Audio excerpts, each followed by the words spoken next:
যে বিভীষিকাময় সময়ে প্রত্যেক নবী বলেছেন আমি পারবো না, প্রত্যেক নবী বলেছেন নফসি নফসি, আমার কি হবে আমি জানি না, আল্লাহ আমারে বাঁচা। প্রতিটি নবী বলবে নফসি নফসি, আল্লাহ তুমি আমারে বাঁচাও আমারে বাঁচাও। বিশ্বনবী মাথা তুলবেন, তুলে বলবেন রব্বি হাবলি উম্মতি, আল্লাহ তুমি আমার গুনাহগার উম্মতকে বাঁচাও।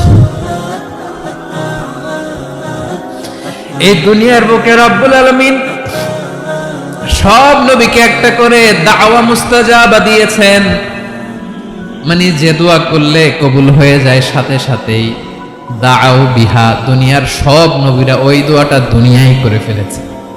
ওয়া ইন্নী আখতাবিউ দাওয়াতি শাফাআতান লি উম্মতি ইয়াউমাল কিয়ামাহ, আমার ওই স্পেশাল দোয়াটা আমি দুনিয়ার বুকে কঠিন বিপদে পড়েও কোনোদিন করি নাই। আমি আমার স্পেশাল দোয়াটা কিয়ামতের দিন আমার গুনাহগার উম্মতকে সুপারিশের জন্য রেখে দিয়েছি।